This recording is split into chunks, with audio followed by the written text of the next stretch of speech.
special guest for you tonight. Hello, we've been expecting you. This is not a test. Your government and corporate overlords have implemented new measures for your own health and safety. We are just following orders. Everything is going to be fine.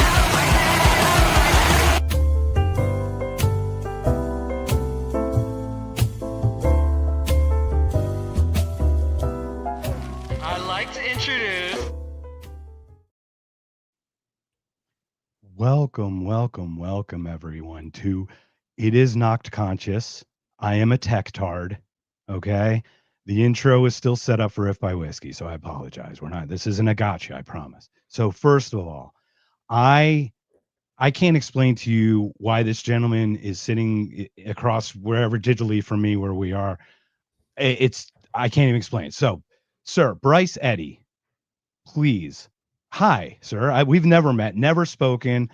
I want to get to know you. So let's get to know each other, my friend. Tell us about yourself. All right. Yeah, sounds like a plan.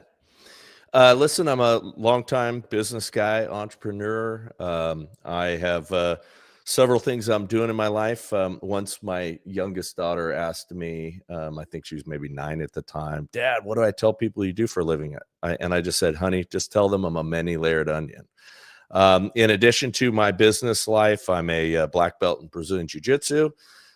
Been around that world for a long time. I have a podcast on Salem's Network, political podcast, but it's really more of a long-form conversational style podcast where I just interview people who are interesting to me. But of course, we're in interesting times, so we're talking a lot about that stuff.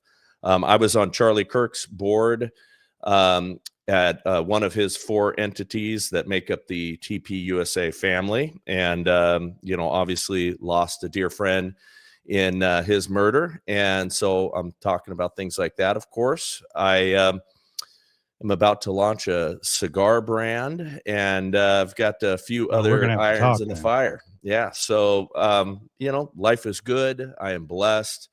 I split my time between Eagle, Idaho, which is just outside of Boise, and Nashville, Tennessee. That's beautiful, man. So I can tell you just right off the bat, person-wise, you and I would totally dig each other, my friend. Absolutely get along. Let's start with MMA. Let's do this because I think it's good to connect on a weird story, right? We each have an MMA story, I'm sure. Are you familiar with Pat Miletich by any chance? Yeah. Long time MMA. Okay. Have you ever trained with him or anything? Or never rolled with him, but yeah, he's really one cool. of the old school gangsters. Old school gangsters, right? But he's the one who, Matt Hughes replaced basically. That was like the next level, how they leveled up, right? You clearly understand.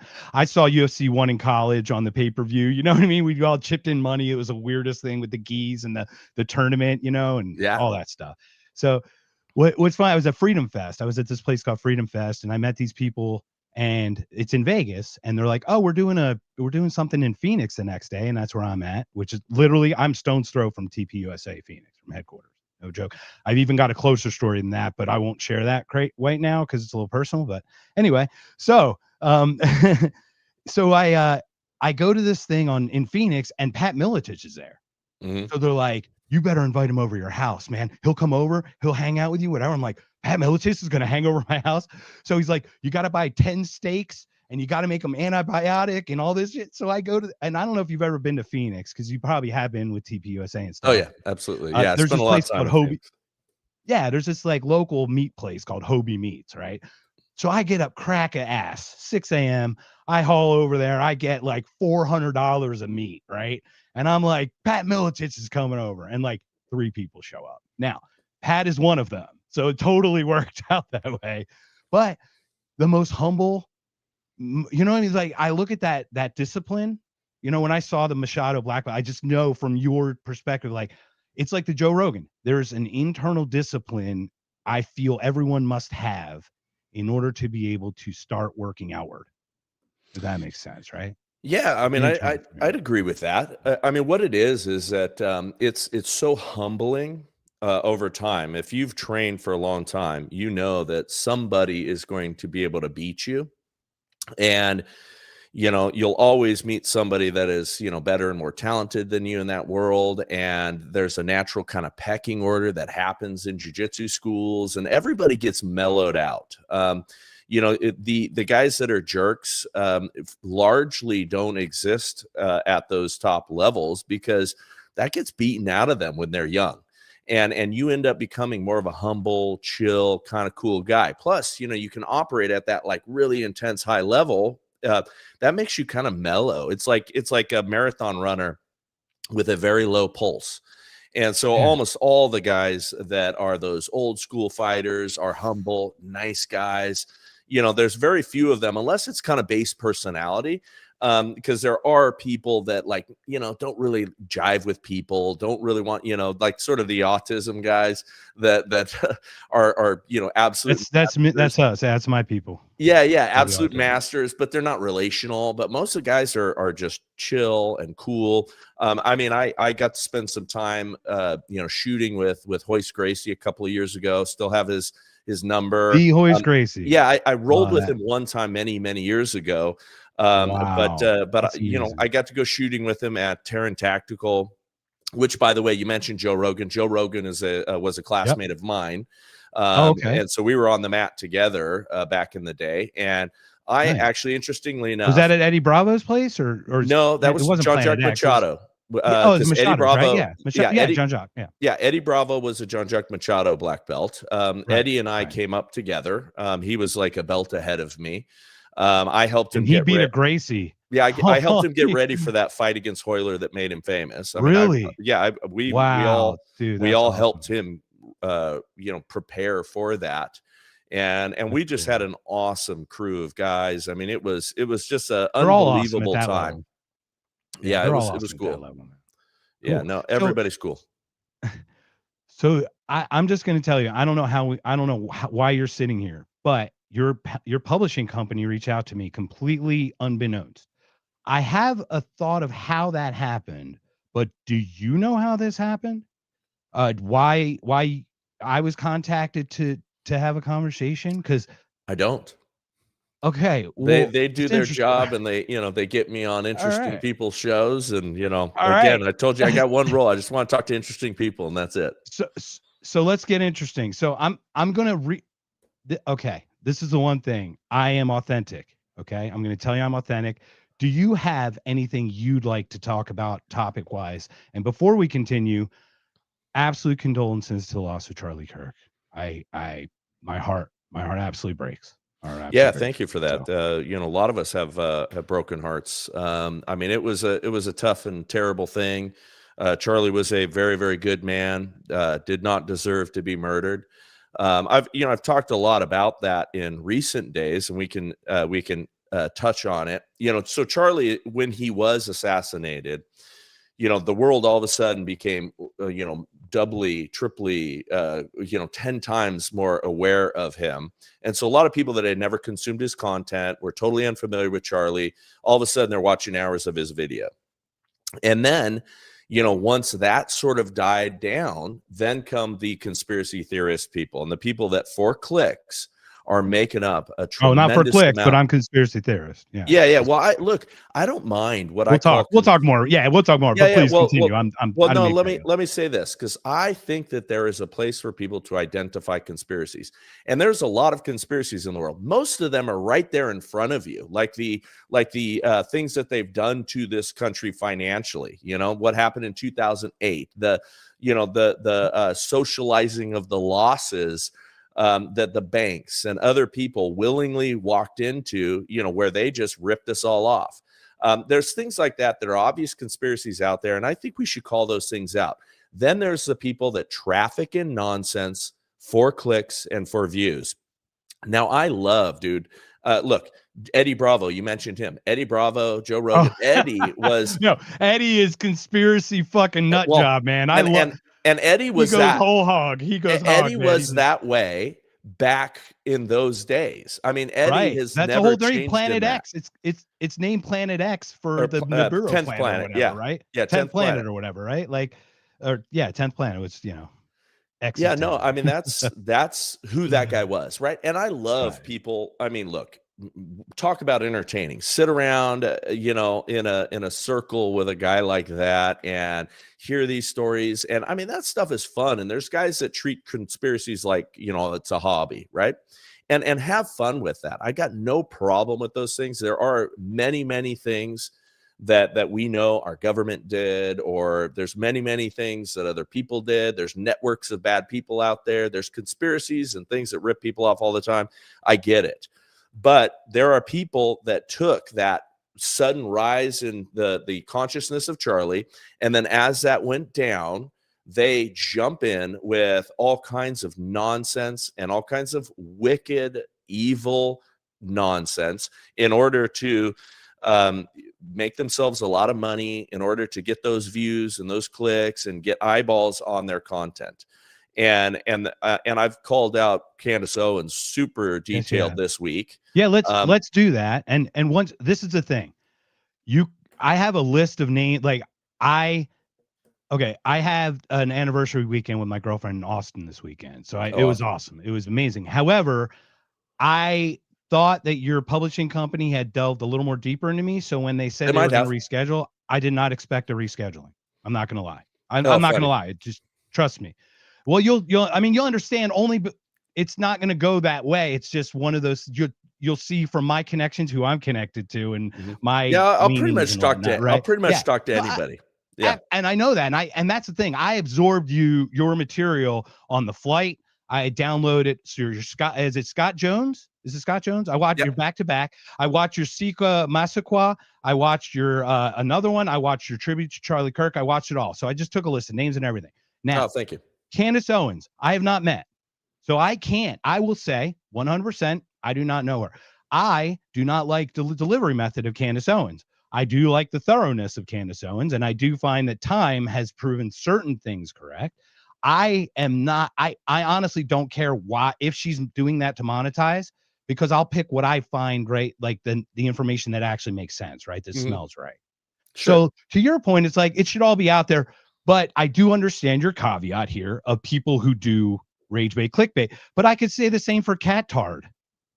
I mean, there's plenty of them. I mean, don't get me wrong. You know what I mean? So like, and that's the thing. So please continue. And like I said, because I don't know Candace, you have met her. You mentioned you meeting her and all that. So I am absolutely more. I like concede more points to someone, right? Obviously, because it's not just that I met her. It's also that I, knew the destruction that she left in her wake, and I did not know her. I was not at Turning Point or affiliated with Turning Point when Candace was there. She had already bounced. Now she was still being brought on the speaker circuit and things like that until she started going, kind of her own way on a few things that I really disagree with and Charlie disagreed with. But she and Charlie were not close for quite a few years. Now they still had conversation. I mean, she still could reach Charlie and all that stuff, but there's a very different thing for her to claim that, she's sort of the champion of Charlie and she's the only one caring about, what happened to him and his murder. 'Cause that's a lie. And there's a lot of things Candace does not know and is not being shared with Candace. And there's a lot of things that she knows are lies. For instance, some of the things that she knows are lies are the nature of, what Charlie did with his campus events and how he organized those. I mean, she came out and like, there were, tickets. They normally do tickets. They normally, she's saying things that are lies. And I recorded an episode today that I went through those things. Many things she had as different opinions that she's saying because somebody had a different opinion than her that they were lying. And that stuff, man, you just can't let fly when someone is taking your friend's death and a beloved friend's death and using it to get clicks. It's unconscionable. I agree with you. If that's the perception of how that is, once again, I don't know her, so I can't speak to how you saw whatever the wake. You mentioned PragerU. I have challenged with PragerU. We're going to get into all that stuff too. Obviously, PragerU, Daily Wire. We can talk it all. Okay, so I'm just going to read the list, if I may, of just all the stuff that I just wrote down. Because once again, I'm coming to you as a completely honest actor, I feel that you're we did not know who you were getting set up with, man. I'm just sorry. I have love to it. say it. So, are you ready for the list? Hey, man, I'm a Here we go. combat sports athlete, man. I'm No, ready to talk to yo, anybody. you can handle this. Oh yeah, no, we're gonna have a good conversation. I'm not worried about that, honestly. Like, the thing is, like, how are we gonna? What do you want to do? Go scorched earth, talk 3 minutes, and be done? Like, where does that advance conversation? No, it Like, that doesn't. does It nothing. doesn't. I Right, love long exactly. form. Let's go. Let's have it out. Let's do it. Yeah, All it's right. much So better. I'm just gonna give you the list. I got Scott Jones on the back-to-back. I've got Candace, Tucker, Ian Carroll, Baron Coleman, Dave Smith, Useful Idiots, Venezuela, Marco Rubio, Eric Menendez, Ben Shapiro, James Lindsay, Pastor Rob McCoy. Embellish about the blood thing. We'll talk. And then McCoy not required to fill a form 990, which I don't know if you heard the recent TP USA rumblings about financial stuff. Once again, just fell in my lap. I have no idea what's going on. Yeah, I well, just my heard name's this out there rumble. because I'm the Oh, president of wow. one of those organizations. During that time? Oh, yeah. Oh, during that time frame. Oh, okay. So please, Oh, whatever yeah. you I mean, look, I'm not, I know I'm you can't part of share the certain things, right? 990s Obviously. So, myself. I mean, I'm the okay. president of Yeah. America's Okay. Turning Point, which is one of the 4 Right. organizations. Right. So the claim is, and did you watch the claim last night from this weird viral video that went? And No, once again, which one is that? I can't keep up with them. Is this the yeah, I know that it's a is they're this all look. the Egyptian planes thing, or are No, we not the talking about Egyptian. something No, on the no. finances? It's not through Candace. This is total finances. The allegation. Once again, I don't know shit, man. I can only see what people say, right? The allegation is 3 of the 4 legs or arms of the TP branches did not fill out complete Form 990s in time or at all. Only the top TP USA, I think, did. And I'll share you the link after. I'm not. Once again, Yeah, no. I heard you're that. in this, so I share heard it. that Yeah, one. open. Yeah. Okay, tell me what's up, man. I don't know anything. I really don't. Yeah, well, first, some of that's just complete misinformation. Some of it is the weaponization of people's ignorance. People don't understand how 501c3s work. People don't understand how that particular organizational, tax structure works. People, I got hit up on a comment on Rumble the other day, and they're like, Mr. Eddy, if you're the president of America's Turning Point with all the millions you get and the stated purpose of the organization is educational, where did that education go? And it's like, wait, literally, you see the salary part of America's Turning Point was paying Charlie Kirk's salary. He is the educator in chief, and you cannot deny what he was doing. In parts of educating the youth. I mean, that's what he was doing. So literally, you're accusing that organization of not doing its job when it was de facto paying the guy who was doing that job. I mean, just absolutely kind of ridiculous things. But again, what they're doing is they're relying upon people who don't understand business, don't understand taxes, don't understand tax structure, don't understand what 990s and when they have to be filed and all those details. And then they're relying upon that misinformation, right? Or just a bit of truth here and there. Okay. Organizations and what corporate media does all day. It's what, well, of course, our consent has been manufactured for 50, 60 years since the invention of the radio and television. Absolutely. I mean, let's not kid ourselves. Absolutely. Right? Absolutely. And I have had my own 501c3, my own 501c4. I've sat on the board of multiple 501c3s and 501c4s over the years. I'm on 3 of them right now as we speak.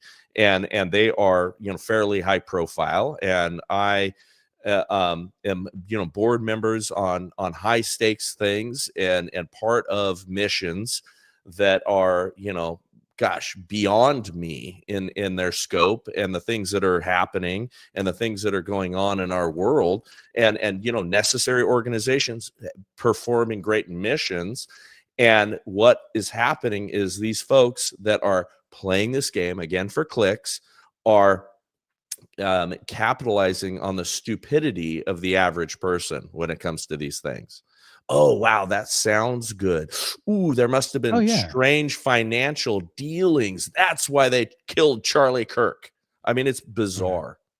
Yeah, I'm absolutely. Like I said, I'm happy to show my ignorance that I came across that. So I wanted you to express. Yeah, and I'm what not giving you a hard time. I'm not gonna push. No, I'm not Yeah. gonna put, and I'm not gonna push back on that once again because I don't know. If I had a thought about something, I'll push back, which will be coming up very shortly, I'm sure. Yeah, no worries.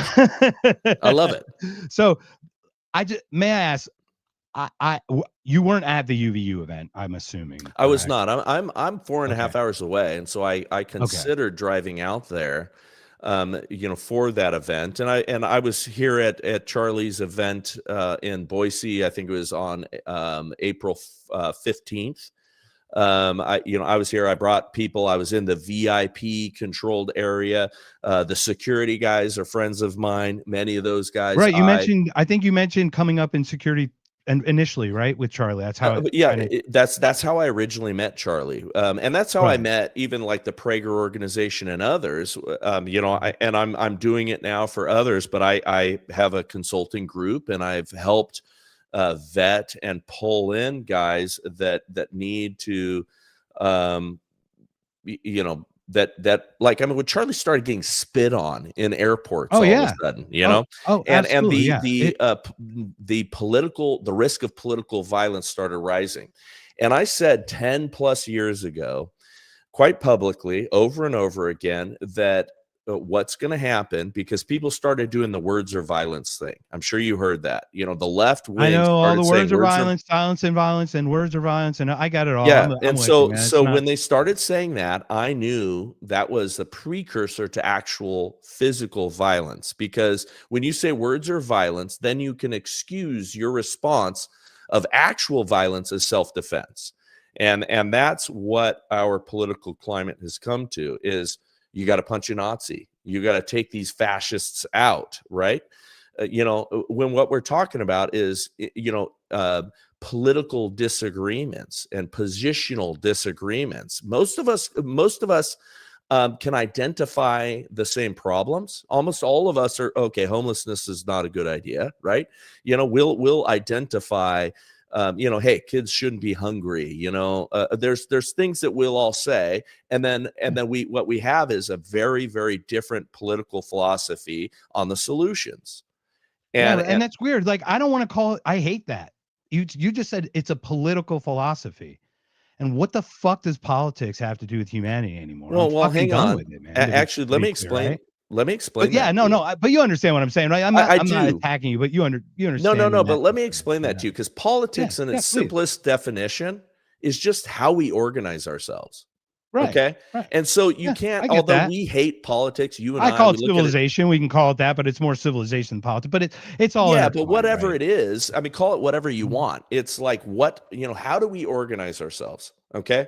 And so these people have a policy solution, in my opinion, on the left that sucks. We identify the same problem, but then you have all those solutions suck. You have solutions that suck on one end and maybe solutions that suck on the other end. Okay, but then what's effective? I want to know what is effective for a good and orderly society where the most people can have healthy, happy, wonderful lives. And I'm a liberty guy. I want liberty to reign supreme beyond anything else. And I heard you say that, and that got me screaming at the screen, telling me everything that you're supporting is not liberty-minded, sir. And we'll get to it. No, let's get to that. Not everything. Come on, man. No. I know you're being hyperbolic there. Yeah. The bullshit. It's bullshit, man. We're just talking here. And once again, because I love these types of things. I like not knowing people. I love getting it's more fun to know people. This is the most beautiful fun. So thank you, first of all, for just interacting with this, because I don't get to do this in this way very often. So I'd like to just pivot to that. So I'd like to go to Rob McCoy for a second. Sure. And it's going to be a weird pivot, but I want to give you allowance in the grace, because once again, I don't attack without knowing. I don't attack without knowing. That's ridiculous. I have to have bullets. I have to have bullets in my chamber for even to do it right. So Rob McCoy, you mentioned the embellished thing about blood. Remember, Mikey had blood all over. Yeah, and I actually got some more information on that since, but let's go. Okay. This is my only thing I say. If Mikey had a drop of blood on him, Rob McCoy's embellishment makes complete sense. But Mikey did not have a drop of blood on him, did he? from our understanding. I actually today, From you the know, I video covered. that I see. Yeah. So we only see kind of like Okay. initial. We don't see the Yep. aftermath Yep. of Well, we Charlie. do, and Mikey's nowhere near the car and as they drive away. So Mikey's No, not anywhere near. but Okay. there was a shit ton of blood. Can I swear on this program? Oh yeah. Okay. Fuck yes. There was a shit ton of blood. I mean, this is a carotid artery, right? Yeah. Oh, okay. yeah. I'm very familiar with it. And blood exploded from him. I mean, it was hard for me to watch. I watched it because I wanted to know what happened. You know, I did a quick assessment myself, and I thought, oh man, and I was praying beyond praying that he survived that. But I immediately thought, oof, that's it, right? So Mikey, my understanding is he got blood on him afterwards in cleaning up and grabbing Charlie's things and other things like that. That's my understanding. Okay. Now I was corrected in that. I was corrected in that by Siaka, who had conversations. And we just recorded that show today. He had conversations with other people after the fact, right? But the embellishment, let's call it. And I look, I give room and grace for a fog of war, for chaos, for when you're standing on stage, even as a pastor. I mean, God bless those guys. I'm a preacher's kid, right? I know pastors, and sometimes you can still embellish. Christian? Wow, that's yeah, crazy. yeah. But hey, man, you go through the fire. Shocking, my friend. Yeah, but I give allowances for people to say dumb things and to embellish things and say things that they shouldn't have said, and for Candace and all that, what she's leapt to is, oh well, Rob McCoy was in on it. I mean, she literally has taken some of the things that Rob said, and the fact that his father was in the Navy. And I'm very familiar with his background. Yeah. And she's taken that to then, oh, well, he must have had Charlie killed. He must have been part of this thing. Oh, let's look into all the craziness there. And it's absurd.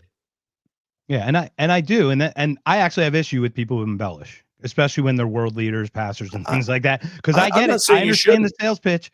Right, it's the sales pitch of the religion, right? Let's just kid ourselves. I mean, you got to sell it. I mean, look. I mean, and I'm sure right? you and I, we'll do this 10 times. We can get in the religious thing in a deep way whenever you want. I'll come back on. Just that I'll tell you that right now.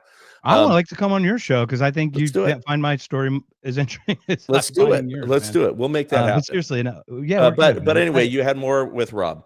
Yeah, no. So I once again, this is out of grace, but I have to ask these questions because this and you can, man, and you don't even need a preamble. I'll answer anything.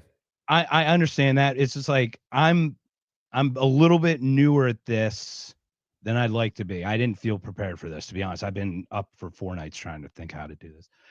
So okay, so Rob, you were on with Scott Jones. I'm not going to clip. I have clips set up. I'm not here to play gotcha in what you said. I'd like you to tell me what you said.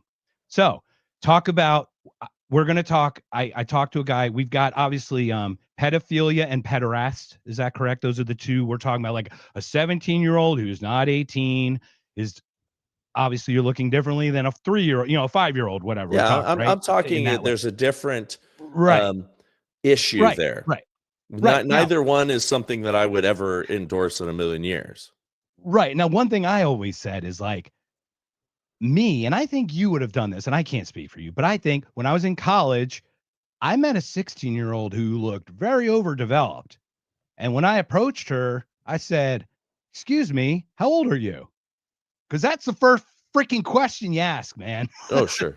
Oh, sure. Especially if you don't know. I mean, yeah. So, right. And you said 18's arbitrary, right? And I agree with you. 18's arbitrary, and 18 should be, because it's the same age that our government brainwashes us to die for our country, for men. So I think if that's the age for us to die for our country, then happily that should be the age of consent for women to, you know what I mean, in that respect. But you spoke about, so I want to be clear that initially I thought that was like, I know they're different, but it is still, it's a different pathology.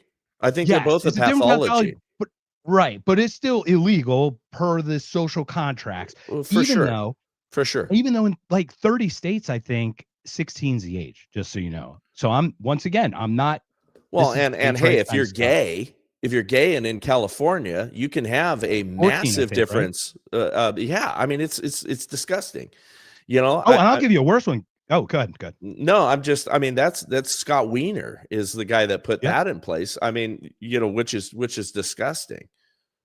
And California AB 55. I work with people from Perk, Amy Bond. You might know I them. know Amy. Yeah. But you know Amy. Oh, I know excellent. That's Amy. great. She is amazing. I did a podcast with her 2 years ago. Yeah, I love Amy. At the first Freedom Fest. And obviously, you know about the AB 55, where you're forced to not tell the parents the kids transitioning. It's like, what? It's horrible. What? How? It's Yeah, no, I This is spoke out against awful. all that stuff. I had Amy on my show before, but Amy and I were friends. Oh, very cool. Yeah, before Oh, that. nice. If you see her, tell her I said hi, because I really had such an enjoyable time. I saw her the last 2 Freedom Fests. So what I'd like to do is just pedophilia wise, let's talk what is prepubescent for you. Let's say where would your average age of that? Is it just puberty? Is that Well, I mean, prepubescent has a definition. Is right? No, I prior just to mean, puberty. Yeah, but what do you mean? Like your pederast thing, right? Obviously, you're saying the pathology between someone looking at a 17-year-old because she's developed because she's gone through puberty, correct? Well, yeah, I mean, look, a 17-year-old, okay, let's say it's 17 and, 364 days, right? It looks like and has the capacity of a woman, okay? Now, if you are attracted to that as a older man and that is your thing, okay, there is something I think deeply wrong with you, because that person has nothing in common with a 30-year-old, or I mean, whatever the number is. So that, but that is a distinctly different sexual attraction and pathology than someone who wants a child. Okay. That and you talked now, about it with the billionaires, right? Yeah, and I mean, that's disgusting. The last thing these people can do is destroy purity. Correct. The one pure thing that's left is a child. I think it's. I mean, look, man. You are maybe an atheist or anti-theist or whatever you wanted to call it, but I believe in demonic influences, and I think that there is demonic influences in this world that will encourage guys like that to go down those paths. I mean, I think that there is absolute evil, and guys that do that stuff and are involved in those things should be, hung, should be, killed. I mean, I do not have any mercy for people who engage in those things. Cool. I'd like to share this. The anti-theist has nothing to do with whether I have faith or not. What anti-theist means, and I think it's changed over time, but anti-theist to me is I oppose the institutionalization of faith through middlemen, because basically it's the government for religion or for faith. And I think that all gets corrupted at all times. Institutionalizations of anything get corrupted. Sure. And that's where I think Agreed. a lot of businesses are at that. I think a lot of organizations are there. Oh, I would that agree can with happen. you. I think, right. So that's where I'm anti-theist, if that makes sense. You have faith. Understand. I absolutely admire you. You have the faith of what you think it is. Also, I think Christianity is misinterpreted, but that doesn't mean anything. We all misinterpret ourselves because we all have interpretations. Yeah. So, well, I think we could probably go deep on means. that on another show, and I would be happy to do that. Totally. And it would, I think it would absolutely be amazing, to be honest with you, Bryce. And you know what? And another thing, I keep trying to not call you Eddie, because you look like an Eddie. And you just look like an Eddie. Do people like accidentally call you Eddie instead of Brian? Obviously, maybe. No, sure, all the time, and of course, but yeah. I mean, I don't mind. You can call me by my last name, my first name, whatever. That's what happens when you have two last names. But yeah, no stress whatsoever. If it's accidental, I promise you. So don't even worry. I 100% agree with Mike. Now, okay, so we were on Rob. I'm not here to pin you.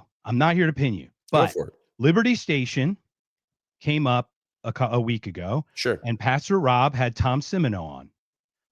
Are you familiar with this episode? I'm 100% familiar with it. It's something that I got dragged into and stained by, and it pissed me off. Thank you. That's why I want to give you this. This is what I'm saying. Like, sure. I I'm the right person to have this like initial thing, because it's like, I'm not here to attack you, man. I'm No, here no, to no. No, let I'm you fine. tell me what it is. So you run Liberty Station, or it's part of the, is it part of Salem? How what is Liberty Station, if you could just Okay, yeah. explain that? So Rob and I, so during the COVID, Rob and Godspeak Church, Rob stayed open, and Yeah. kind of And stood he was against the government, there was a lot of bravery there. fought the Fought government the and government. won. Yep. And he Thousand was, Oaks mayor, correct? Right? yep, he was Oaks, Thousand yeah. Oaks mayor. He resigned from the city council and stayed open and fought the government. And during that time, he was doing a 7-day-a-week live stream in the evenings. At first, it looked like an ISIS beheading video, super low tech. And it was just him letting people know what was going on, right? And having people up there, he'd have doctors and guests and things like that. And I was helping him to curate and bring in some of those guests. I had a talent for that. I, kind of know everybody. I was able to pull people up. That was a fun thing for me, and I would be on a regular basis. And so that live stream ended up, Rob got invited to go audition to replace Frank Sontag, who's a friend of ours, when he left his regular radio gig. So he and I went out there and, auditioned through, it was a Salem station to replace Frank Sontag. And that was never going to happen. Rob didn't want a daily show where he had to be where he needed to be and that kind of thing. And also the station manager at the time did not like the idea of pastors being involved in politics, and was predisposed against Rob and wasn't going to give him an opportunity to really do that show anyway. Well, I went over that guy's head because I had relationships at Salem, and went to the national guys and proposed, hey, what if we do a podcast? And Rob loved that idea. It took months to, get through legal and do that kind of thing, because they were involved in doing movies at the time that were being released. And so we got a podcast gig, which Rob branded as Liberty Station. And I was Rob's producer and sidekick for those Liberty Station episodes. We did a few episodes. We did, I think, 4, and Rob went on vacation and went on a trip to Israel, back to back, and came back and said, you know what, my heart's not in this. This is your thing. Take it over.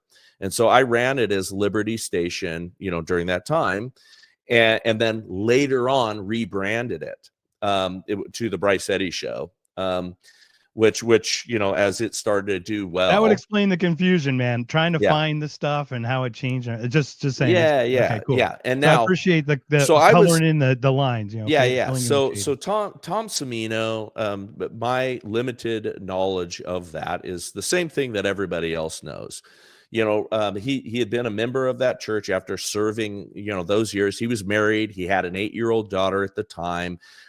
He was not in church leadership, but there were home groups listed on the website, and an account that was an Antifa account that hated Rob, did an OSINT search on everybody that was on the website, across the entire kind of Godspeak thing. So if you were the leader of a home group, which only meant that you were opening your home for this, every other week or once a monthly, depending on the home group, place where, families would gather, and, you do the, it's home Bible study kind of thing. Right.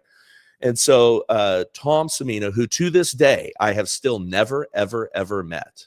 I've never shaken his hand, never been introduced to him, never met him. So, and that's why we're talking about it this way. Yeah. That's why I'm not like, you son of, whatever. No. And by the way, okay, so I learned at the same time that the guy who outed during that OSINT search just to rip Rob a new one, and they lied and said that he's on church staff and all of that sort of stuff, right? Because they know he wasn't, because I corrected it in real time at the time. And because I got attacked viciously. Rob didn't pay any attention to it. He's like, oh, who cares, those guys, right? He thought this guy was a nice guy. Did not know. I mean, I think Rob handled it poorly. I mean, I at the time felt that way and told him that. if I had taken down that episode, oh, Bryce is engaging in a cover-up. So I was in a no-win I agree. situation. By the way, yeah, Pastor Rob has been pulling episodes live while like people like Baron Coleman are actually watching. This is not a joke. I saw that. And look, I saw that the once other again, day. And yeah, and dude, I still once again, couldn't we're talking, figure and out I'm what, like still on the outside. yeah, right? I still couldn't figure out the controversy of what Rob said in that episode. I mean, I listened. Oh, I can speak to it. It's basically speaking that Christians are the bitches of the Jews. Yeah, that's not what and he I'm said. not. Look, let me not. That's a stupid mischaracterization of first any of all, of it. yeah, and I also think that the characterization from the side that that is aligned is also reductionist in Dave Smith's assessment of I just don't want to see dead kids. But we'll get there. Yeah, we will get totally there. different thing. I want to just with Liberty Station. Yeah, so anyway, this episode happens now. This is just so my I wasn't opinion, there for that, as you know. Exactly right. And you are not connected to that episode in any way. I want to put this down for to protect, for your and at the end of the day, man, I'll defend myself for the things that I've done is wrong. Plenty of things that I've done is wrong. I would have had a different view than Rob on that. I would have treated that thing very, very differently. I would have not allowed, and it was an oversight. Not everybody knew about that guy's past, right? Now, to my knowledge, I mean, look, that the way it was, like, families are welcome, 8 and up. It's because the guy he was married and had an 8-year-old daughter. Okay.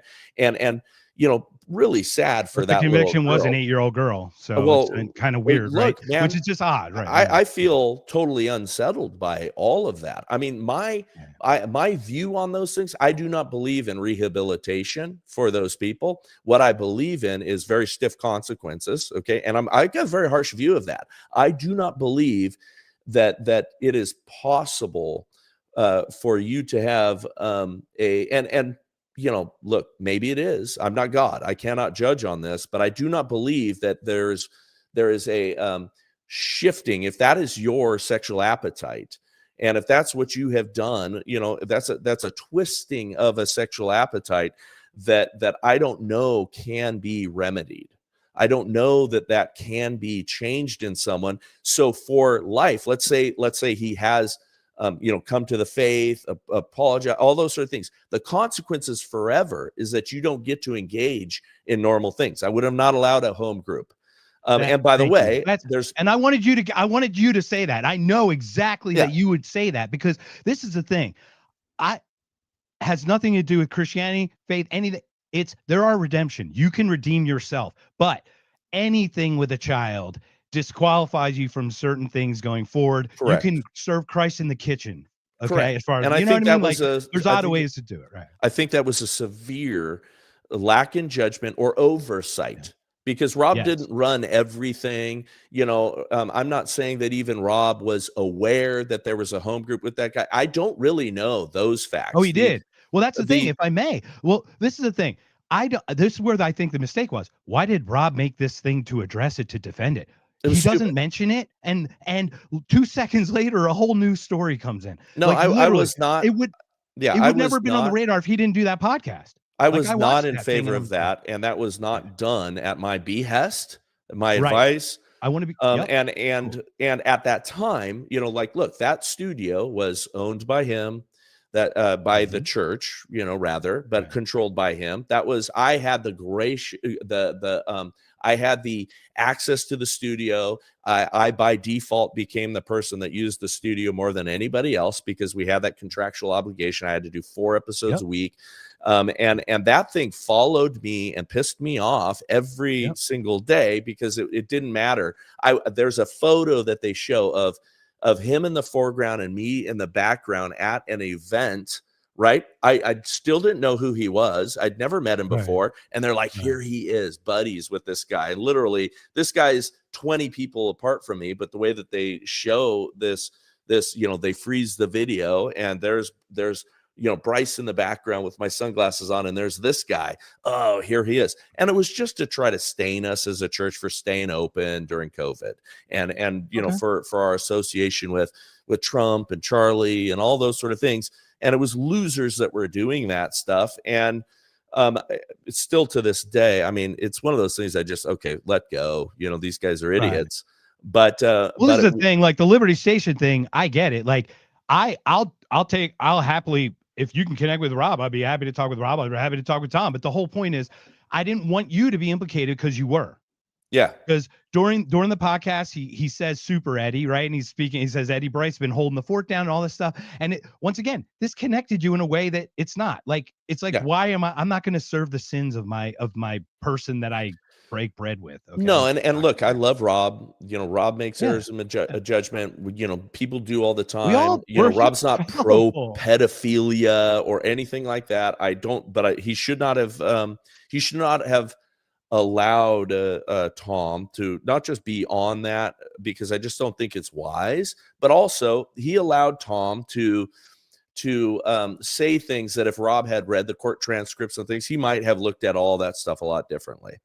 And I did watch it. Its entirety. So. Yeah, and I was very disappointed in that. Well, and by the way, I love Rob. This is not an attack on Rob. He's an imperfect guy, not at all. But he was uniquely made for the time that we were in. Hey, let's play the Oscar Wilde, man. Let's just do it. A true friend stabs you in the front. This is how it works, man. That's how we should treat everything, man. If you can't come to your friend and say you fucked up, yeah, you know what I mean. You gotta tell or whatever, and same thing. Yep. Come to them and say I fucked up, right? It's the same thing. It's both sides of that. So, all right. So thank you for sharing that. Like I said, I wanted to give you that opportunity because I could only imagine the smear, because Candace mentioned it, obviously Tom mentioned it, or Rob mentioned it on the actual podcast. So once again, the names that were coming. So I'd like to skip somewhere else. We're going to go crazy place. Okay. I live in Phoenix, so I have a weird podcast, and I decided to apply for AmFest media coverage in 2024. And lo and behold, you guys were so gracious, and it was free, for goodness sakes. Oh my gosh, what an experience. But palpable shift in the world. You became the woke right. And I say you, let me be collective you, is that all the booths reeked of the woke right that people like myself are actually being accused of being.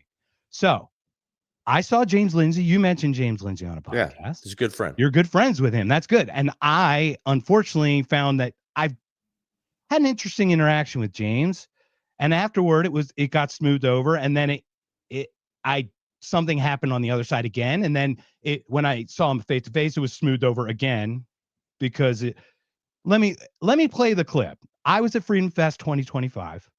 James, I got to ask a question. They showed his documentary, and let me premise, the woke left shit that he did is amazing.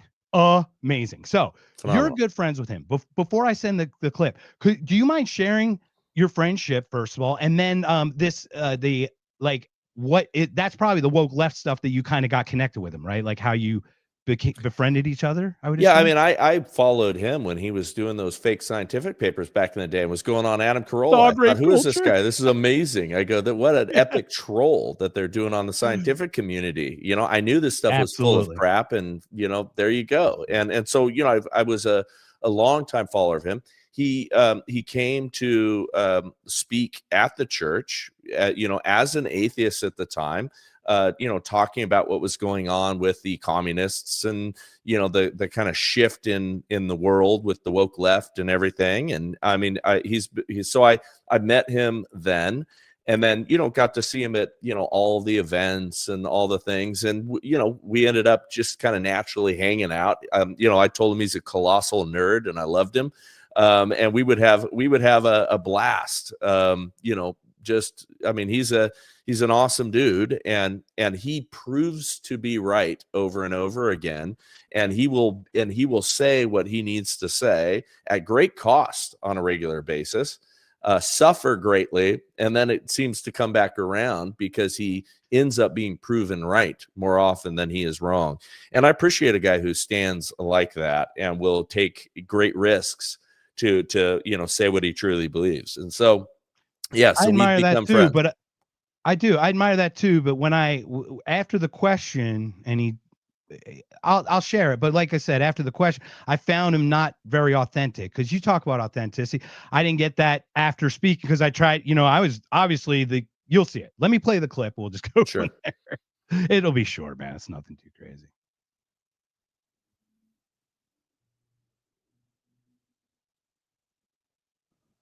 I'm not good at this stuff, so let me just pull it up. All right. Woke left, woke right. Let me ask James, why has there been a recent push to conflate the general anti-war movement with this new woke right label? There's no attempt to conflate the general anti-war movement with that. You're the victim of a very fine people hoax. So this is my stance, if I may. I'm happy to Sure. lay it out. I'm not up for supporting Ukraine. I'm a Scott Horton. I'm a Hortoneer. Okay, so I know Scott Horton. I did an 8-book review on his book Provoked. Are you familiar with his book?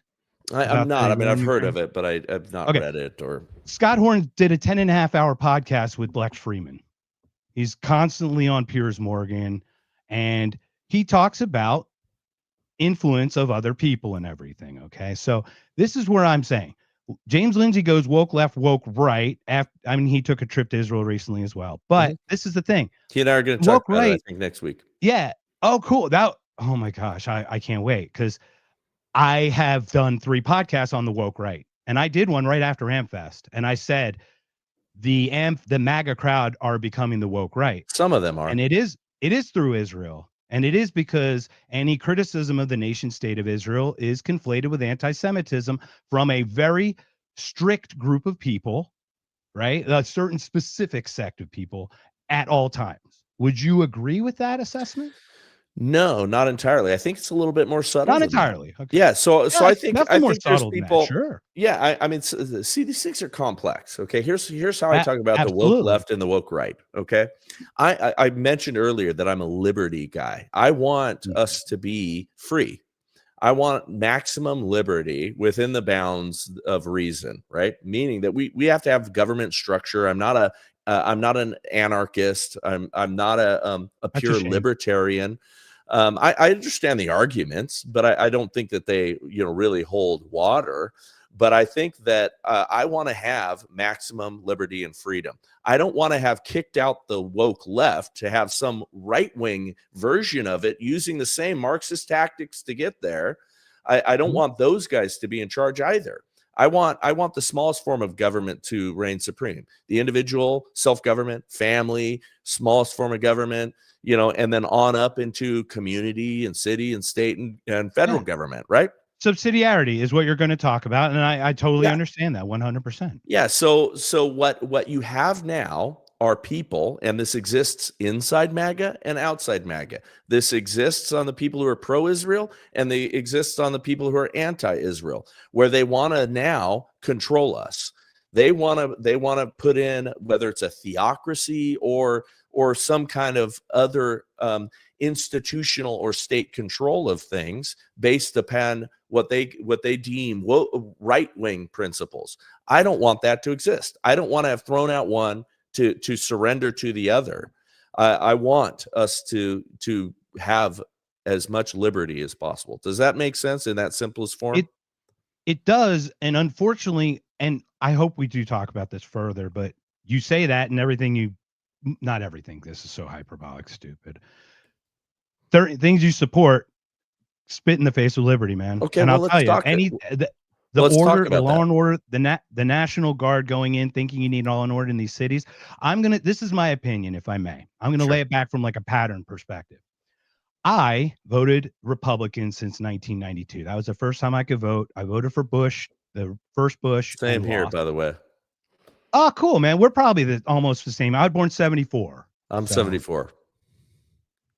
What month? August. Okay, I'm September. So cool. We're right next to each other. We're right there. All right, you're a little older than me, man. Now you got the fallacy of age on me, or wisdom. All right. Yes, I beat you by a month. Yeah, and so I voted Republican, elephant, all the way through. I enlisted in the Army in 17. I had a "Hey Saddam, this Scud's for you" T-shirt. When gas went, this, because when gas went from 90 cents to $1.50 because of the war, it went up when we were 16 driving 1990 Kuwait, right? That's right. So I know this whole this is the whole thing. So then I looked at it, and and then obviously So I went through, I voted Trump 16 and 20. And this is the first time ever in the history of my life, and it's been a weird fire hose moment. I voted NOTA. I walked into the booth and I voted none of the above. And I feel so good about that because I thought that what was being preached was just not going to be fulfilled. And I'm finding a little of that happening. Now, that's nuanced too, right? Because I think pride in America has certainly increased. The trans shit is gone. Yeah, I think there's been a tremendous vibe shift that largely Trump and our crowd is responsible for. We're returning to some kind of semblance. PPUSA single-handedly is responsible. But there's also a left them. So like you talk about a coalition and you don't have it. You have MAGA people and you have the left that left them. And that's actually like James Lindsay's and Tulsi Gabbard's and the RFKs. And you know what I mean? So it's a real interesting thing. And that's, you talked about Civil War. So I'm kind of jumping around a little bit, but the Civil War, I agree with you. There's not a Civil War. Those are just not your people, actually. You know what I mean? In that context, have you thought about it from that perspective? They were really actually not technically your group anyway. They just got abandoned by the shit progressives. Yeah, the Overton window moved too far for those people, and so they're like, "Hey, look, I feel more at home in this company than others." But yeah, I mean, I think liberals, right, classical liberals and conservatives can, generally get along, and I think we should. And those and we could make great neighbors. The far left and also the far right, although I think that's a tiny sliver of people. The far left is a much bigger crowd. We can't get along with those folks. I mean, those folks do not believe in any real American values. They literally are pushing us down the road of communism. They don't have they don't have their ideas. They're not based in any kind of maturity or reality. I mean, it's absolutely absurd. But they're just the useful idiots that I believe the globalists have used to fracture, dismantle, divide us. And they're doing the same thing with the MAGA coalition, right? Because they don't want an Elon Musk and a Donald Trump to get along. They don't want Tulsi Gabbard and RFK Jr. to be in this mix either. So they have to have this division, and they're using Jews right now to be that divide. They're using other things right now to be that divide. They're using these conspiracy theorists to be that divide. That's why a lot of these folks are being rewarded by financial money from our foreign adversaries and other people, shadowy people, in order to fracture what was a very united group of people when Donald Trump got elected. Yeah, it's very interesting. And this is the other side of it. So through that election stuff, I enlisted at 17, but I had a really bad car accident at 13. And I think that's what we'll talk about in a future episode because it did stuff. But I just had a leg that was 3/4 of an inch shorter. So I failed the physical on like the last guy. And God damn it, I wanted to fight for this country, man. You have no idea. There's nothing like, having your heart broken by your country when you start exposing like real things. And let's be honest, how many conspiracies just needed time? Oh, a bunch of them. I mean, true, man, right? And that's all I'm government saying, is run by people. And if you have the Christian worldview I have, people are filled with sin and have some of their own evil desires and proclivies that, half the people that are in government. I mean, I've said for years, I'm suspicious of the people who want to be in the, half is a low number. I'm suspicious of the people who want to be HOA. I mean, if you have a desire to do those things, if you want power, if you want it, get the fuck out of my face. There's something about you that I generally don't trust. And I know a lot of politicians that I can call right now. I know congressmen that I can call right now. And, people I really who think I can get you on my side, man. I really think. And that's not but my I can side. count. First of all, go ahead. I was just going to say, I can count on my hand the number of people in Congress that I trust. I mean, I'm buddies. I mean, can you really trust anyone? Do you really know? Like, honestly, unless you know them, right? Well, I believe that, Thomas Massey is an honest actor. This guy is not beholden. I'm playing him to, next, by the way. Yeah, I mean, Thomas Massey isn't beholden to anyone. He lives, off the grid, in the middle of nowhere, and has a very solid view of like, this is who I am, kind of a thing. And he's a guy who cannot be bought. And so there's guys like that exist. There's guys that no matter what, they are going to be themselves. And sometimes, that gets them in trouble. I mean, that's, he's opposing all of, things that Trump doesn't want him to oppose, which is putting him at odds with him. Trump is a little bit of a gangster, and I get it. I just got off of, by the way, and I'll make a recommendation to you and your audience. I just finished listening to the 6th episode of Patrick Bet-David, PBD's podcast, The Mafia States of America. And it is a excellent podcast. And it goes off the hook a few times there. And so if you want to cleanse a palate cleanser from all this stuff, it's a good one to listen to. But I mean, there's like with Trump and others, and Trump's not the only politician that's this way, where you do what I say, like it's that, Godfather rule, right? You do what I say and do not question it, kind of a thing. And there's guys that are going to march to the beat of their own drum and their own conscience. And, no matter what information they have, they're going to do what they're going to do. Yeah. And so I hope we're already an hour in. It's time work, man. I just know it. All right. So let's do that. So the Trump, it's a perfect, especially since you met and introduced Massey. I'm trying to connect it, because I am talking about, I do think there are influences. Just because influences happen to be with people doesn't mean it's all the, you know what I mean? Right. We can play the nuance game. So I'm not asking you to condemn. Like, I understand the thing with Pastor Rob. I wanted you to just explain your distance from that show, that it wasn't really connected to you in any way. I won't do what Ben Shapiro did to Megyn Kelly, to be honest. I thought that was a douchebag shit move, trying to get him to condemn her for a lie he said. It was a complete lie. Absolute lie. I know it because I watched the entire thing. But I don't want to do that. So Trump recently posted, the first time I met Thomas Massey, I was at Freedom Fest 24, and it was like 6 a.m. And I'll explain the ding, but I got a ding to go to the back of the room. No idea, just something in my head. Controller, someone from the simulation put it in my head to go to the back of the room. I walked to the back of the room, and Thomas Massey's just entering. And I'm like, I don't know what to do. I'm not gonna lie, because Thomas Massey, just on a base, is a North Star, right? He's at least the North Star you start at to look to see where you're, you might have your opinion and go, okay, what does he think, and then see how it jives or something, right?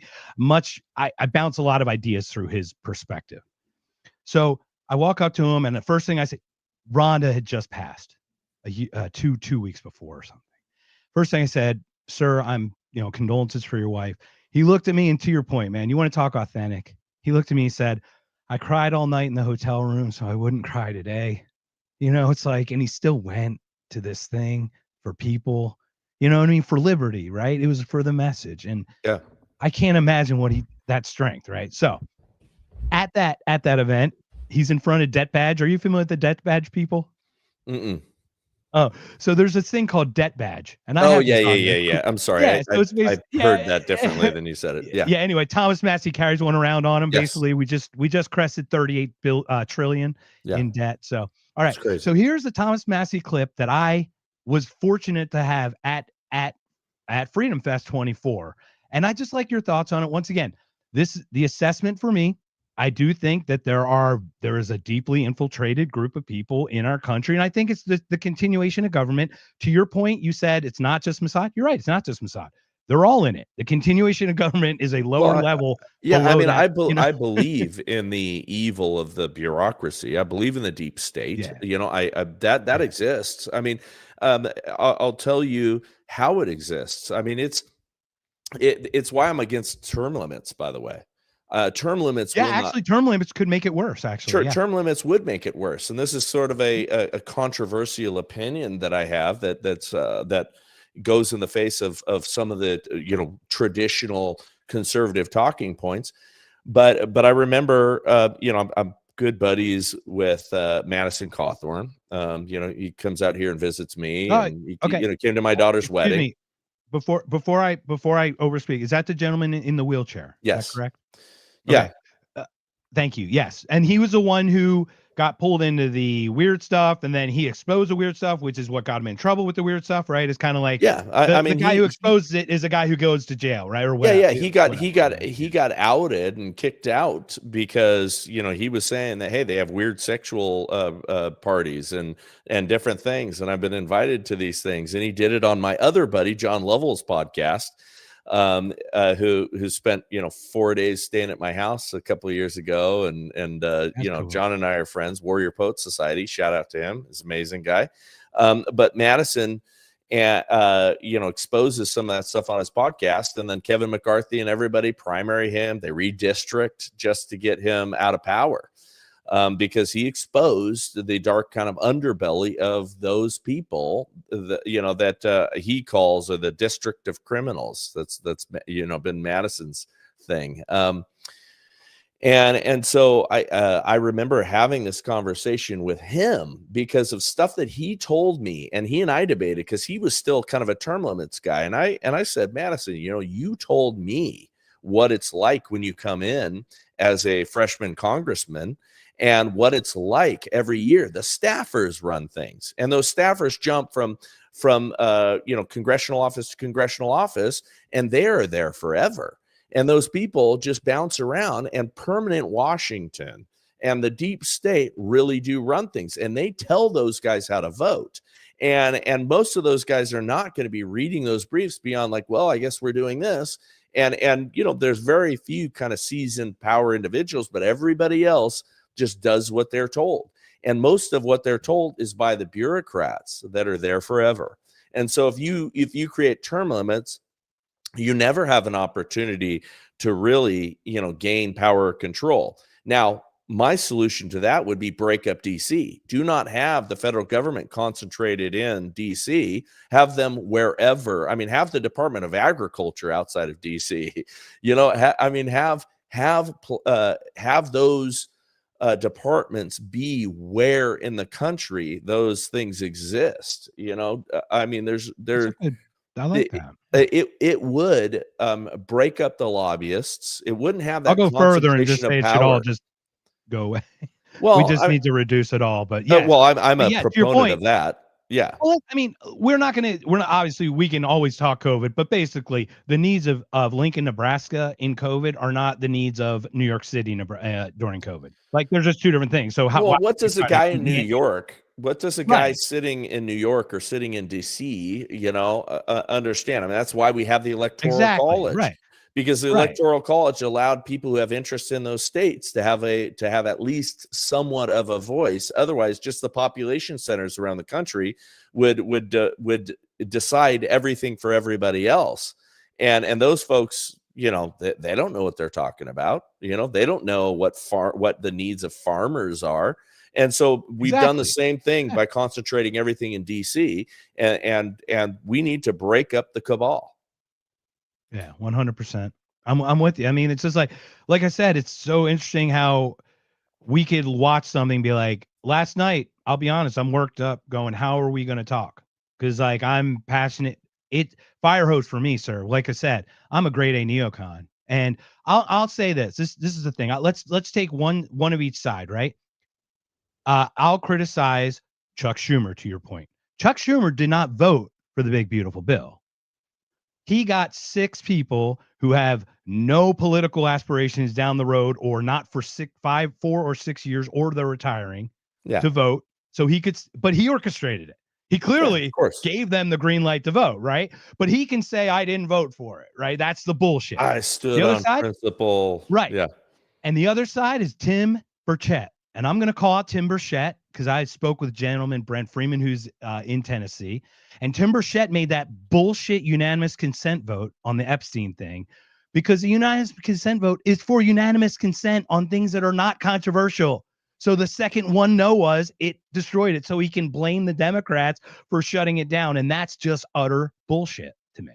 Yeah. So That's one of each side, right? So There you go. I'm happy to call it, right? Oh, So listen, I want to I'm call balls and really enjoying it. strikes. You know, Yeah, I mean, absolutely. And I look, think I'm you are. not a And mindless. you've been Yeah, completely open and transparent with me and authentic. To be completely honest, I find this conversation completely refreshing. So yeah, I'm good. just grateful for it. Well, these are healthy. So they are healthy. All right. So where are we going from here, sir? Do you have any topics, anything you wanted to bring up? Because, your people reached out. Do you have a project or anything? No, upcoming? I don't, man. I mean, you had a list. I don't mind going Yeah. down it. Look, All right. my desire, and the reason that my people, I just gave them instructions is, get me in front of people that aren't entirely in the same echo chamber, right? I want to have more vibrant conversations with people that I may disagree with, and they've got me on some liberal shows, which is still very, very hard to do because the left's ideas How can suck. you even do those? I Um, can't. I mean, I could not even imagine having a conversation with a Destiny, to be honest. I oh honestly well, just don't even. I would love to debate Destiny. I mean, yeah, I think don't. that guy. No, no. Yeah. Oh, yeah. Good, good, No, I was good. going to say Please, share. Dean Withers, Parker Get a Job, Destiny, all those guys aggressively in an Adderall fueled pace, aggressively advocate for shit ideas. That's all they do, and they think that they're dunking on people because they just talk fast. But they've got nothing but memorized stupidity and bullet points about things. And you watched it when Dean Withers or Parker was trying to get one over on Charlie when Charlie went on Jubilee. But Destiny is one of the worst actors of them all, I think, because he's not. Most of those guys, I don't know how authentic they really are.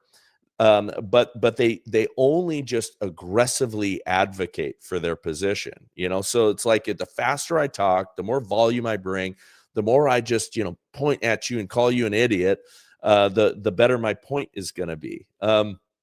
And that's not the way arguments work. That's not the way, a fight works. I mean, it's the calm guys that bring the ideas that win. And those guys have shit ideas. I totally agree. I heard one of the weirdest axioms, and I'm still trying to figure out And by whether the way, it's true why or are not. those Like in guys? my I'm sorry. I was just gonna say. I apologize. By the way, go. why I'm do jumping all in. those dudes look effeminate? Yeah, I get it. Every I single one of them look weak well that. physically. Oh, by the way, I think that's a deep state agenda too. By the way, I think I do too. I think the trends was actually pushed. The Yeah, the early SSRIs. andropause If you look effect. at if you look at the shootings, the gun-free zones, I think they're a sub MK Ultra thing. And I don't know if you're familiar with MK Ultra, I but am sure. there's a way to do it without doing it, and you could just get it with kids. You get kids on the spectrum Yep. to buy into an idea, and they don't let the bone go. They just don't. That is, it's just how that person is wired, and if you can get them on that bone, they won't let go. Yeah, but all of them are super effeminate, have very weak personas, feminine hand gestures. I mean, it's really it's bizarre, especially you and I being Gen Xers. I mean, it's wild. But I do think it's low testosterone, early andropause effect. It's all kinds of toxicity and other things that they've let into our environment. But it's sad to see that. I resemble that remark. I let's talk men's health for a second. Sure. I had a bad car accident at 13. It's something we'll talk about, I think, in a future podcast. I gained 70 pounds in 2 years that year. I graduated high school at 215. I'm only 5'8". So graduated high school at 215, graduated college 235. I ballooned all the way up to 315 pounds. Wow. Over that time. I am now 195. Now, I was like 247 right before COVID happened. 2020, I was in Belize the week before COVID. I was in Vegas both during the Vegas shooting and when they shut it down for COVID. It's the weirdest thing. I don't know how I was in both at the same, like both of those events. But anyway, so I was like 218, probably 220, just at that weight. And I'm like, this COVID thing's weird, but I am not vaxxed. Thank goodness. And I'm like, I got to figure this out. I'm type 2 diabetic too. So I'm like, okay, I know there's a problem here. So first of all, let's open up all our windows. Secondly, what am I going to do about blood sugar? How am I going to manage this shit? This is what we got to do, right? Good for So you. I'm managing as best I can. I just can't get the blood sugar down. It's like right at that cusp, right at that cusp. And then I'm like, you know what? I haven't really checked my hormone levels. I'll go in, right? So I'm sure I don't know if you do TRT or if you I know, do if now, you yeah. naturally, yeah, cool. Yeah, I mean, And then I that's didn't run low, to be honest, but I wanted to optimize. no, you So, want to yeah, There's right. Absolutely. And I want to feel optimization is good. where it's at. Yeah, exactly. Now, let me be clear. Like my life had gone downhill pretty good over these last 5 years when I was like, this still is not right. Something's still not right. It's like, libido, weird things. And so I go to the doctor and what is it? 300 to 1,000 is the range. I was Yeah, 236. yeah. I was I mean, below T. well, Like, look, the whoa. range that the doctors will tell you is within range is lower because Yes. of just historics and all that stuff. But 300 is not appropriate for a man. So No, even though not at all. you go to the doctor and they'll be like, oh, you're 500. Oh, you're good. No, nonsense. You should be, north of 500, 7, I think I'm about at 800 if you're in your 800. Yeah, I'm 20s. right. Yeah, Right. if you're 7, doing 8. TRT, they want you to be in that 800 to 1,000 is a Yeah. good range. Yeah, Unless and I you're trying just to be lowered some weird bodybuilder. yeah, I just lowered my testosterone a little bit because I was north of 1,000, and he wanted to keep me in that 800 to 1,000 range. So we're doing It's a a little good bit, range. and then I the first time my hemoglobin was a little high, so I Yeah. had to give blood right before the trip. Yeah, So I had to like scramble to give. yeah, I give blood, kind of every 6 weeks. I mean, it's a good I thing think to that's do anyway. because I think it's because you're a good Christian, sir. I would No, I mean, no, a good person. hematocrit or whatever it is Oh, levels. that's right. It does Yeah, refresh, doesn't that? yeah, It yeah. doesn't basically. It's It like a gets skin. high. It's So like if you give blood, you don't want your blood to be thick like yeah, motor it's like oil. a blood skin. Yeah, it's like a blood skin peel in a way. Chemical Yeah, peel yeah. in a way. But it's good. It's good for you, and yes, it's Absolutely, useful and helpful and not a bad and thing to do. refreshing. Yeah, so I went in. I was 236. Yeah, So I'm like, whoa. dude, your So I life is start going shit in at for the injection. 236. You feel Man, terrible. dude, it was that, and it just boosh. Like my life went just skyrocket. Yeah, Everything changed. yeah, Everything which by the way, so people don't understand. Like, look, I mean, I've always been pretty jacked, right? I've been a Yeah, I saw your yeah. guns, by the way. Yeah, I've been a semi-professional athlete. I've owned a jiu-jitsu school. I've trained near. I mean, I now take more rest days than I used to, but I mean, at my like kind of peak, physical fitness schedule, I was doing almost 9 workouts a week. So I would do 5 days a week of CrossFit. Every morning I would do a CrossFit WOD Monday through Friday. I would train jujitsu at least twice a week, and I was teaching in those days too. And we're talking like 42 to like 45, 46. Actually, maybe 48. So a couple of years ago before I moved here, I was my volume of what I was doing. Now I built up to that, right? If you're doing a lot of volume, you can adapt. But I was doing, those CrossFit WODs. I was training and teaching jujitsu, but I was also adding supplemental training in there as well. And then, on, Saturdays, I would road bike or different things because I'm a little bit of a maniac. The difference between me when I went on testosterone, TRT versus not was only maybe like 3 or 4 pounds of muscle. But what changed was my recovery, right? My feel good, because the testosterone is I can do this kind of a hormone, right? I feel good. Oh yeah, when I inject it, that first half hour, it's you feel it like coursing through. It's yeah, well, dude, you're sensitive to it then. But normally, like people just, if you're on it for a couple of weeks, you feel a change in attitude, right? You feel a, you know what? I got this. I can accomplish. Women too, by the way. Women, if they have low testosterone, now their numbers are like 60, right? But if they have low testosterone, it's by the way, what makes you crazy is estrogen. If you're going to be a little nuts, if you're going to be, it's your estrogen is the hormone that, makes you a little bit crazy and irritable, which is why when you hear of roid rage and things like that, it's because in years past, if you increase your testosterone levels, your estrogen levels go up too. And that's the ragey hormone. I mean, just ask women in the luteal phase how they feel. Well, yeah, it's like beer muscles in a weird way, because it's like you both get the increased testosterone, which makes you and you get the craziness of the non, And so women, if they've got low libido, it's low testosterone. If they that's the reason, like, women who are in perimenopause, will go nuts and wreck their lives and tear down the house around them, because and do all kinds of crazy things, is because those hormone levels get out of whack. I mean, I used to have a doctor on my show on a regular basis, and we're still friends, but he would come in person when I had that studio in California, and he wrote a book on hormones called Hormone Secrets.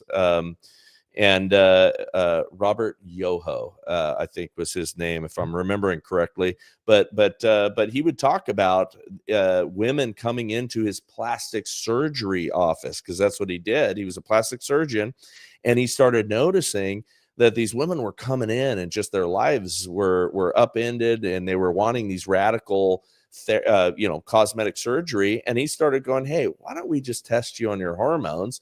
And then he would see that their hormones were all out of whack, and he'd prescribe, some bioidentical hormones for them. And then all of a sudden they'd be like, you know what, I'm good. I don't really need that. Right. What's surgery. that? Progesterol? Is that the one? Progesterone. Yeah. I mean, there's others that are, Yeah. I think that's kind of a brand name thing, but there's bioidentical hormones and stuff that, but I mean, getting hormones straightened out when you get older, from a quality of life standpoint, make a huge difference. And then, if you want to do other things, there's peptides, and there's, I mean, look, food is medicine. Most people just eat like crap, and that's, what destroys them. There's a whole host of things that you can do to increase your quality of life. But yeah, I'm a big believer in, hey, you get a little bit older, go check your hormones, get that straightened out, and feel good. But it's not like I'm going to be a bodybuilder if I go and get my testosterone to be more like it was in my 30s and 40s. No, not at all. But like I said, it shifted my life. It changed my life. I'm not going to lie. So like, I just think it's good, especially with someone like yourself, to have that. We're literally a month apart in our age. Like, it's crazy. So let's shift. We'll shift another one. We'll go to an easy one. I would assume, I don't know. What are your thoughts on Iraq, Afghanistan? Do you think we were bamboozled as a general sense about the military industrial complex? Did you feel it was I know it's nuanced, but I just like maybe just a short thought of that. I don't want to get too deep, because it's going to lead to, I want to talk about Venezuela. So I just like to maybe get a little understanding of what you thought of those points, so I can maybe reference it as how we can. So look, I do believe that there's a group of people, call them the war military industrial complex, that we were warned Smedley about. Butler. I mean, look, we were warned about those folks, right, who benefit from chaos in the world, who benefit from wars, who make a shit ton of money when there's conflicts around the globe, and would like to see us in that perpetual state. And there are people that were a part of that. And I've shifted my thinking on some of these things over time as new information arose, because I mean, man, I'm a patriot. I was inspired by the, World War II guys that went and fought a great evil, and hey, let's go and let's, kill some Nazis and protect people. And I also think that there is a responsibility for big brother cultures to, step in and straighten things out. And by the way, that's why I'm not opposed to some of the National Guard stuff that you mentioned earlier. And we can talk about some of those things too. Oh, you are or not? I am not. Right. And I understand that. And like, and just to say, I had Dan McKnight to defend the Guard on it. And it's interesting. Once again, we could talk more constitutionality of it, even more than anything, but go ahead, please continue. There's a time to press the boundaries of things in order to straighten some shit out. You know what? I know, but there's a time to knock heads. There's a time when you got to call dad in. I said that one time, and somebody got irritated that Trump's dad. No, I'm not calling Trump dad.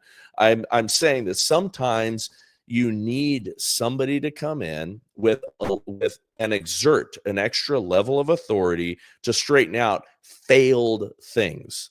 And our cities here in this country have failed. We have allowed this, liberal and stupid left-wing mindset to destroy and make it to where you can't walk around certain places and be safe with your family. And they aren't enforcing the laws, and they aren't doing what has been agreed upon in our social contract. And so pushing the boundaries of those, I'm not totally uncomfortable with that.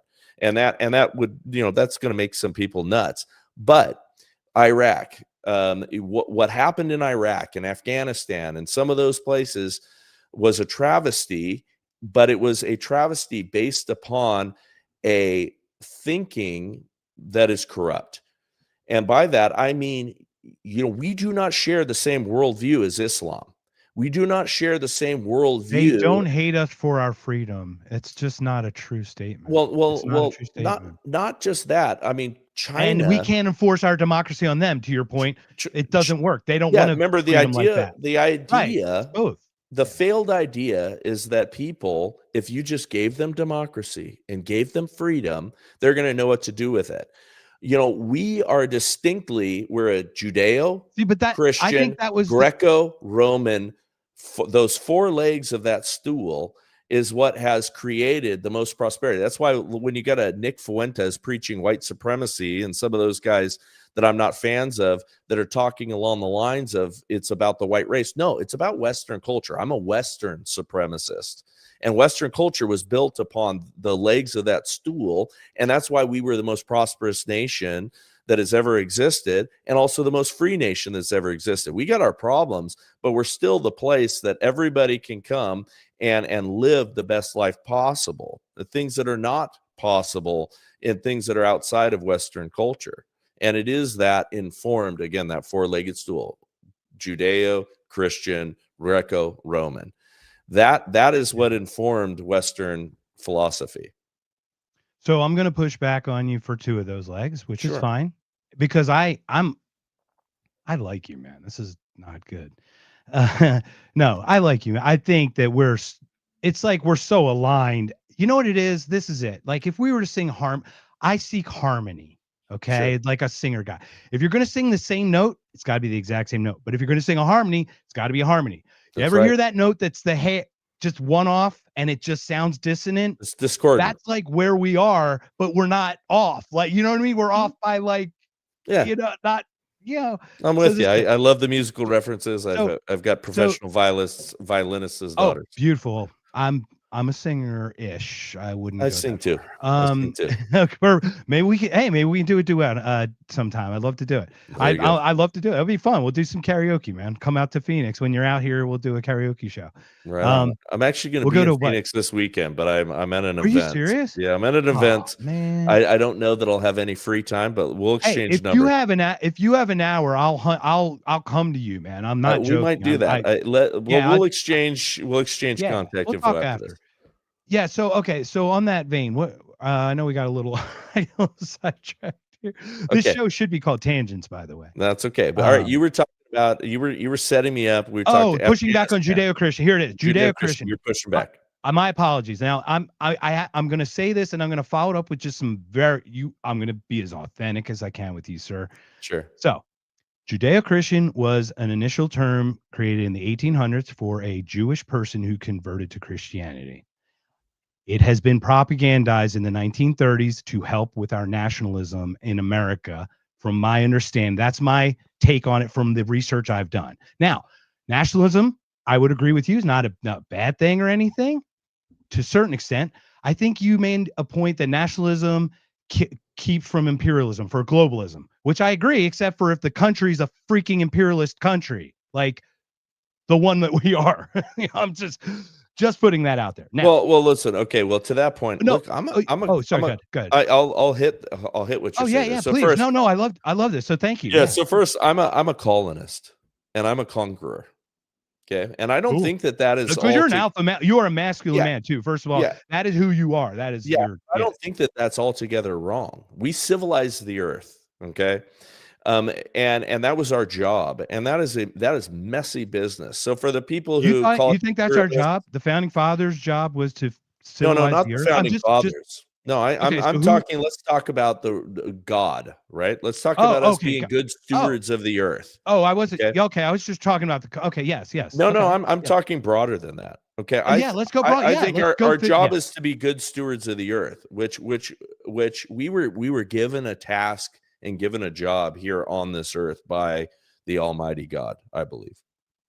And some of that is to civilize things, which is messy business. And we want to look through modern lenses where you don't punch people in the face anymore, which I think we should bring knuckle sandwiches back. I think there's a lot of people that would benefit well from a steady diet of those.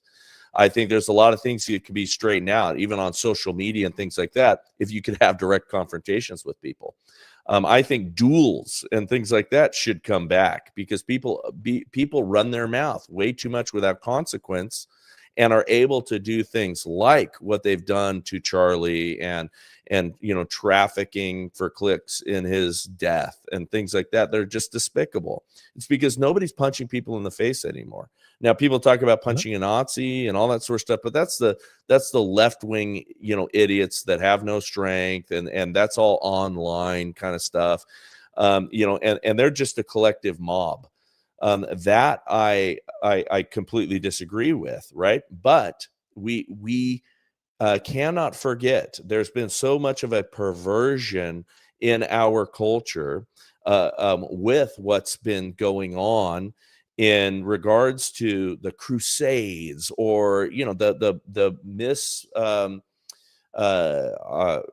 lies that are being told about history, the lies that are being told about colonizing. I mean, the British Empire did great things all around this globe by taking over cannibalist cultures, and different cannibalistic cultures and different things like that to spread Christianity. I just think that America is not the United Kingdom. So it's one of those things where I just looked at it was America should be the beacon, right? That should be the light that everyone should strive to be, not us make them that. No. Go ahead, continue. I'm sorry, I just jumped in. I apologize. I jumped in. I'm talking. In broad, we're going right? in the way back, broad.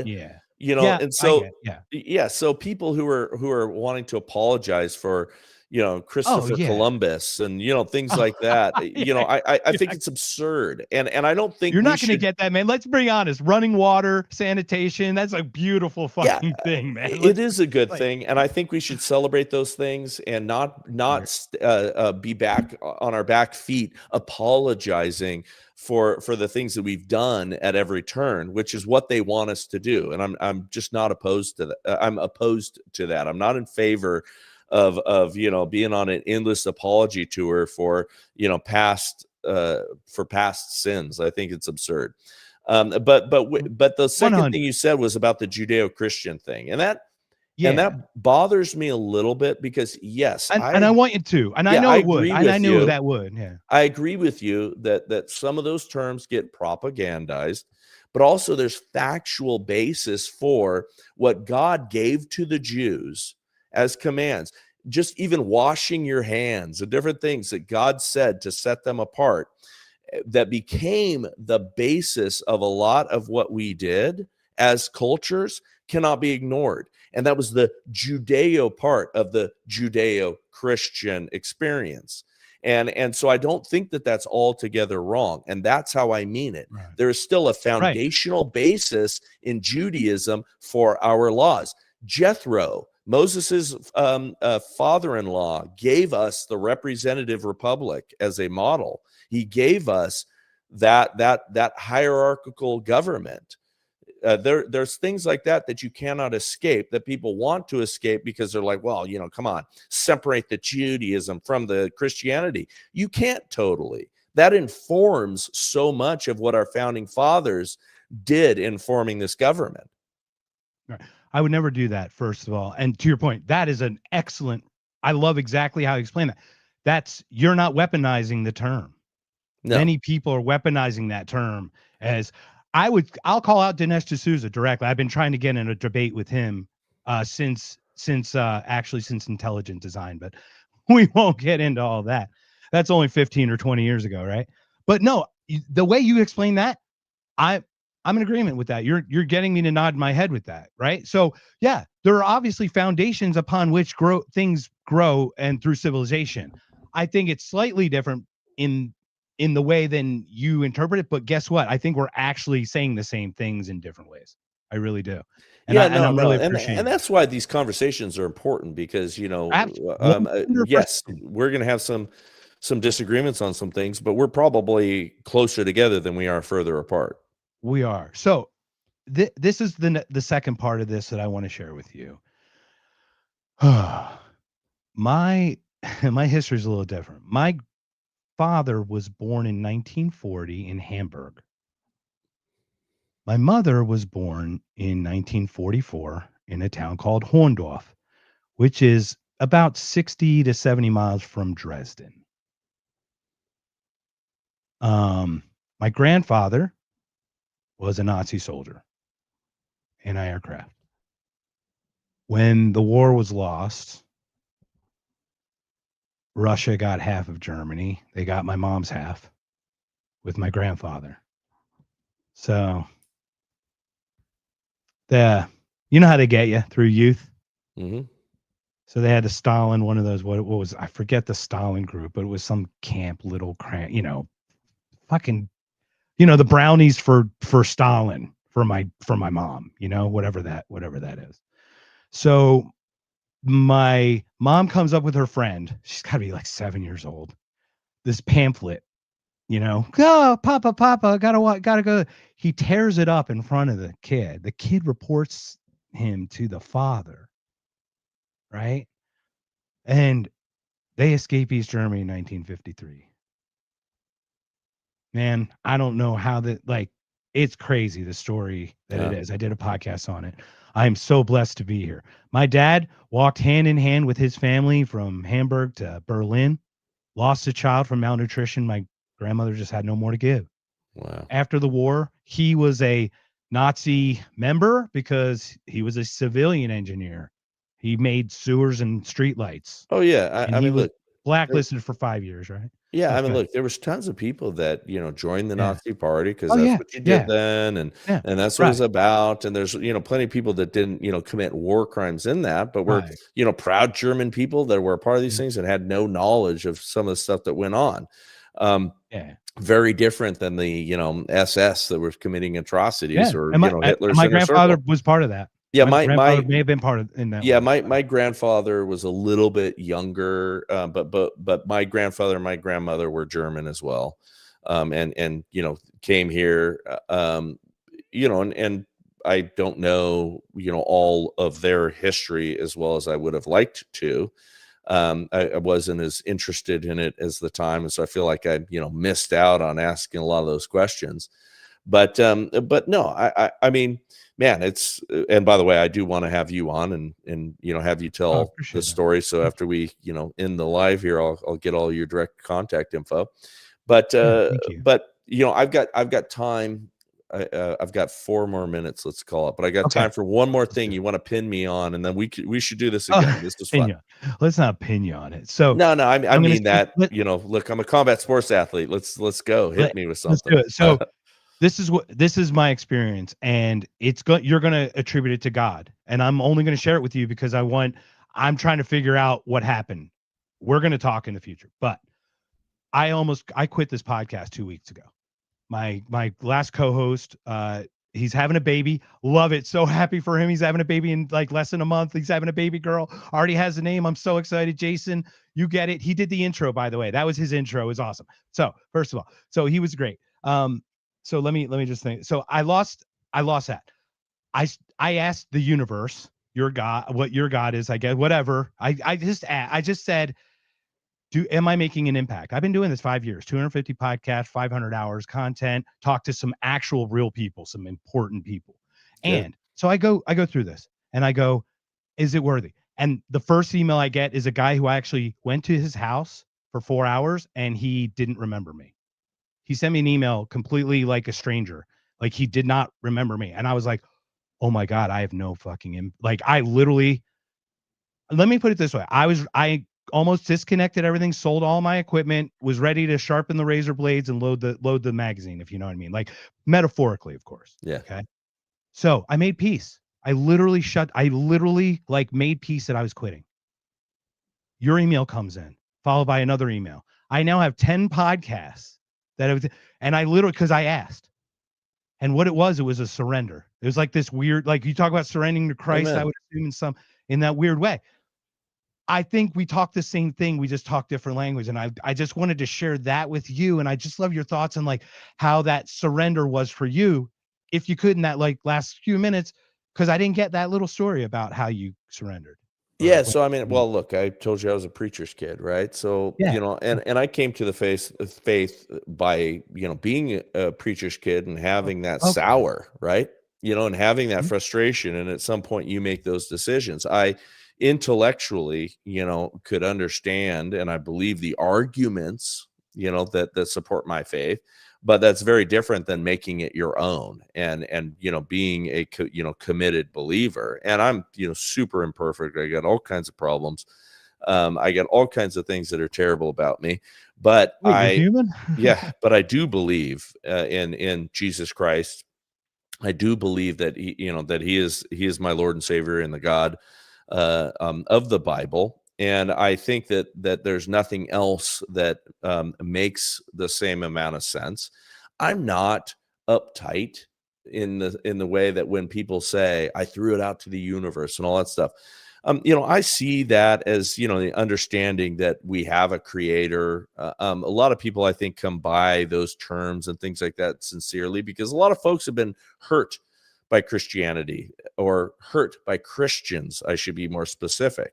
A lot of people do not believe in Christ because a Christian failed them or a Christian did them wrong or an institution led by Christians did them wrong or a church that is at its core a corporate institution, many of them, you know, run by business models and things like that, did them wrong. And so they then dismiss what Christ tells us and dismiss what the Bible tells us. And I think that is more common, you know, amongst people who are, you know, anti-God or atheist or, you know, just I'm spiritual, but I'm just not religious. You know, people who say those sort of things generally have just been hurt by other people. And it's hard to separate that because you imagine that somebody's going to be perfect because they believe in Christ. Oh, well, then they're going to be doing the right things. Well, then they're going to be, you know, behaving correctly when, you know, we're all screwed up and we're all messed up. That's why I also give all kinds of room to pastors and to others that, you know, many people hold on a pedestal. I mean, being a preacher's kid dissuades you or disabuses you of the notion that any of those guys are perfect. And I've seen a lot of bad behavior over the years. I've had bad behavior. Thank God I've never been a pastor, but I've had bad behavior. I mean, you know, I am as you know, bad as it gets in some ways. And, you know, I realize that we're all human and we're all doing, you know, our best. Some of us should be catapulted out into the sea because there is true evil out there. I do the ones hiding behind it, right? Like, yeah. Like it's all about intent. It really is about whether it's the malicious intent or the, you know, benevolence versus malevolence or whatever. Yeah, well, there are malevolent, evil actors out there, and there are demonic actors out there, and there's people that you know, should be put to death in our culture. And I'm a big believer in capital punishment and those sort of things.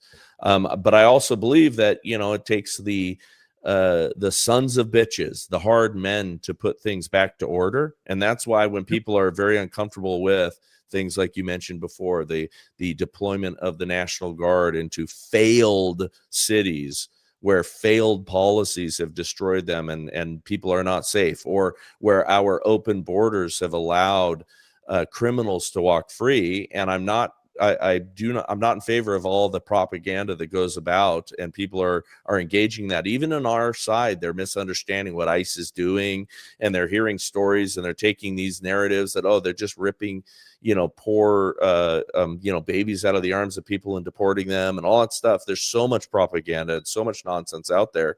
but I do believe that there is time to, hey, when we're on the verge of absolute collapse as a country, there's times in which we push the boundaries of our Constitution and we test our Constitution for its resiliency. Yeah, and I think the law and order was solved with 2A. So I don't believe in gun-free zone, red flag areas. I think if everyone was strapped, honestly, everyone was people would strapped. behave a lot nicer. Culture was that. I guarantee there's no fucking Antifa. There's none. I mean, everybody. Or if you could just deliver some knuckle sandwiches again. Right. But you understand what I'm saying. I do. Clearly, you understand. I do. Bryce, thank you so much. Please share everything. This has been so. I did not know how this was going to go because it could have gone sideways and everything. And thank you for your grace and just the way we were, just like we were. I think we're both very open about this. So thank you. This is fun. Well, thanks for having me on. I appreciate it. And I always close my show out with "To God be the glory." So I like it, man. Thank you for having me on and including me. Thank you very much. Everyone else, it's been a Knocked Conscious. Bryce, we'll have you on an If by Whiskey maybe sometimes, a little more political, but it's more fun. I'd love to be on your show, and I have a story. I have a story beyond the story. So we'll do it. I know we're going to end this because you got to go. So thank you again, everybody. Take care, everybody. Have a great day.